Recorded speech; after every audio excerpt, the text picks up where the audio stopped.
Hey, RetconRaider here. Wow, I've got to say, it's starting to look like 2020 might be one of the biggest years for strategy and role-playing games that we've had in quite some time.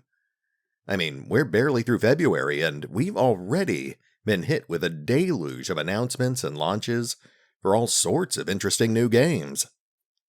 Sadly, I just haven't had enough time to talk about them all. But there is one in particular that I've had a lot of people asking me about. That said, today I thought we'd talk about the other crowdfunding campaign that I recently decided to back. Today, I thought we'd take a quick look at Pathfinder, Wrath of the Righteous by Owlcat Games. So, what is Pathfinder, Wrath of the Righteous?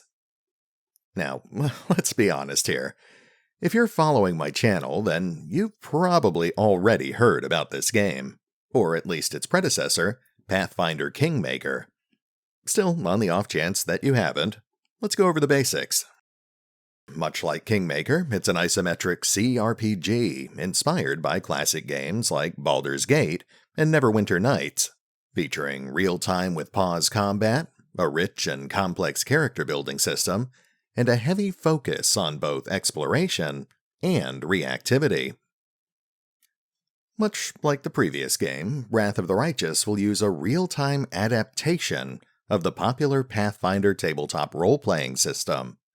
However, it will also be updated with new and expanded content, including material drawn from the 2nd edition version of Pathfinder, as well as some entirely new mechanics developed just for this campaign. This will include numerous new options for the player to explore, including at least 11 playable races, at least 24 core classes, 11 different prestige classes, 120 different archetypes, a new character background system, and literally thousands of possible spells, feats, and abilities for the player to choose from. Perhaps most notably, this will include powerful new mythic paths, an integral part of the planned campaign. These mythic paths are essentially templates which can be layered on top of the player's character, regardless of their class or race, granting them godlike powers fueled by energy drawn from other planes. While Wrath of the Righteous will take place in the same world as Kingmaker, it is not a direct sequel, instead exploring an entirely different major event that just happens to take place around the same general time. Where Kingmaker takes place in the wild and largely unexplored region known simply as the Stolen Lands, Wrath of the Righteous instead takes place far to the northwest, beyond the borders of Numeria, in an almost post-apocalyptic region that is now known as the World Wound. Wrath of the Righteous explores what was once the savage kingdom of Sarkoris, which fell to a massive demonic invasion over a century before the events of the game. Emerging from a massive portal that had appeared near the center of the Burning Kingdom, the demon lord Deskari began expanding his influence at an alarming rate. Faced with a threat beyond the scope of anything they had ever seen before, the surrounding kingdoms were rallied by the Church of Iomedae, the goddess of valor and justice. They formed the first of several Mendevian crusades. While these crusades saw some limited success, they were never able to put a permanent end to the demonic threat. If anything, the threat just seemed to be growing even greater over time, especially with the arrival of other powerful demons, such as the demon lord Baphomet and Koremzada, the Storm King. While the Church of Iomedae was not successful in putting an end to the demonic invasion, they did at least succeed in containing it. They crafted massive monoliths known as the Ward Stones, completely surrounding Sarkoris and the World Wound with a divine barrier that the demons could not cross. Both sides were left at a stalemate, with the demons unable to continue their expansion, but with the former kingdom of Sarkoris left firmly under their control. In Wrath of the Righteous, the player will take on the role of a minor member of the 5th Mendevian Crusade. Called to the border city of Kenabris, they will arrive to find the city already overrun with demons, and the wardstone it housed destroyed. With the barrier breached, all of Golarion is once again under threat of complete destruction. However, during the events surrounding the fall of Kenabris, the player will be involved in a mysterious event that will somehow leave them imbued with mythic power. Transformed into a divine being of incredible power, the player will soon find themselves elevated to the position of Knight Commander, effectively leading the fifth and likely final Mendevian Crusade. They are tasked with recruiting and training an army, defeating the invading demon lords, and finding some way to close the portal they emerged from.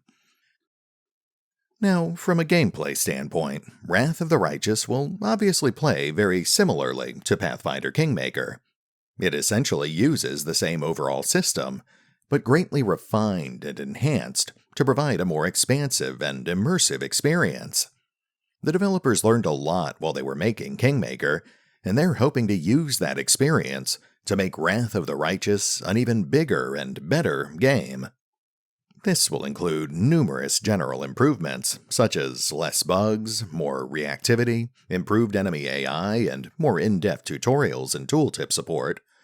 But it will also include an assortment of fan-requested features, such as full 3D environments with a 360-degree camera control, more support for a wider array of character builds and combat styles, limited item crafting, less in-game timers, mounted combat, and so on. Wrath will even offer an entirely optional turn-based combat mode, allowing the player to experience the campaign using a much more faithful adaptation of the Pathfinder rule set. While the game will be designed and balanced with real-time combat in mind, the developers want to ensure that the game will also provide an enjoyable experience for players who prefer a slower-paced, turn-based tactical experience. Personally, I think it's safe to say that that's one of the things I'm most looking forward to. However, one of the other more intriguing new mechanics will revolve around the game's unique Crusade system. As I mentioned earlier, the player will be thrust into command of the 5th Mendevian Crusade, and managing this crusade will be an integral part of the overarching campaign. This new army management system will essentially replace the kingdom-building system featured in Pathfinder Kingmaker, as the player is required to recruit allies, manage their forces, and decide exactly what those forces will do. This translates to more than just having additional allies on the battlefield. The player will also be able to deploy their forces remotely all over the world map. This will allow them to scout distant regions, salvage battlefields, secure valuable resources, protect besieged settlements, and even take the fight back to the demonic hordes. It will also require the player to walk a fine line as they negotiate with potential allies and enemies alike. Every potential ally will have their own strengths and weaknesses, as well as their own agenda, and securing help from one neighboring kingdom might end up alienating others, forcing the player to choose exactly how far they're willing to go to ensure their crusade is successful. On a more personal level, the player will also assemble a much smaller party consisting of their personal character and up to 5 recruitable companions at a time. There are currently plans for at least 11 fully realized recruitable companions, each with their own unique character options and a fully fleshed out backstory. Much like in Kingmaker, these companions will often have their own quests and hidden agendas, which might end up clashing with whatever the player is trying to do. What's more, these characters might also end up clashing with each other as well, given that some of the confirmed companions include diametrically opposed characters, like Sela the iconic paladin, Cecil the cleric of Shaylin, Regal the gnomish Hell Knight, and even Arushale, a literal demonic succubus. While details on many of these recruitable companions are rather scarce, recent updates have delved into slightly more detail about at least a few of them, This includes Ember, a heavily scarred and lightly traumatized elven witch, Lan, a stoic and reliable Zen archer mongrelman, and Woljif Jefto, a friendly but loudmouthed eldritch scoundrel who serves as the party's fence. You can find out more about these particularly colorful characters by checking out the relevant updates on the official crowdfunding campaign. Even more intriguing, the player will apparently have recruitment options unique to various mythic paths. For example, a player who chooses to follow the path of the Azadal will find themselves accompanied by a vexing havoc dragon, which will not only assist them in combat, but will also often interject itself into various conversations.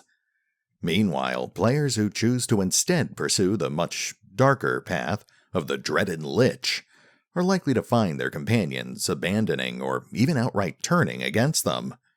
However, they will have the unique ability to recruit new companions, undead versions of certain bosses and NPCs that they defeat during their adventures. This is the sort of thing we can expect from all 8 of the planned mythic paths. The developers want to ensure that these paths represent more than a simple list of special abilities and mechanical modifiers. Every path will bring its own pros and cons to the table, but they'll also influence the way that the player interacts with the world around them, changing the way NPCs perceive them, as well as the way they respond to the player's various actions. Really, that seems to be the developer's primary goal for Wrath of the Righteous. Not only to provide the player with an epic new adventure to explore, but also to create a much more immersive world with a much wider variety of choice and consequence. It will even be up to the player to decide exactly why they're trying to put an end to the demonic invasion. Perhaps they really are a selfless hero, attempting to protect Golarion from a potential extinction-level event. Then again, it's also entirely possible that they're actually an ambitious lich or aspiring demon lord, hoping to establish a dark new empire of their own. Now, there's actually a lot more we could talk about, but I think that should be sufficient to, hopefully, whet your appetite. The takeaway here is that Wrath of the Righteous is easily a much more expansive and ambitious project than Kingmaker was, which itself was already a rather ambitious project. Much like with Kingmaker, Owlcat Games already has enough funding to develop Wrath of the Righteous, but they've come to Kickstarter in hopes of securing additional funding to help them fully realize what promises to be a rather epic adventure. It is worth noting that I am coming into this pretty late. The campaign has already been running for a couple of weeks, and in that time, they've actually already secured their basic funding goal. In fact, they not only achieved it, but they drastically surpassed it, not only unlocking the core functionality of the Mythic Path system, but also unlocking several new stretch goals in the process. This will allow Owlcat Games to expand the game well beyond its original scope. It's actually way too much for us to talk about here, but at a glance it includes all sorts of things, including the Skald and Warpriest class, the Winter Witch Prestige class, a playable Beast Folk race, 2 extra mythic paths, extra archetypes for every core class, rideable animal companions with their own unique equipment and progression paths, extra character customization options, the Pathfinder 2e character background system, an expanded orchestral soundtrack, options for bloodier combat animations, complete with dismemberment and decapitation, surprise cameos for Kingmaker characters, and even official mod support. Of course, the devs over at Owlcat aren't finished just yet. While the crowdfunding campaign has already been wildly successful, it's not actually over until March 11th, and even then, they'll apparently still be accepting late pledges through PayPal.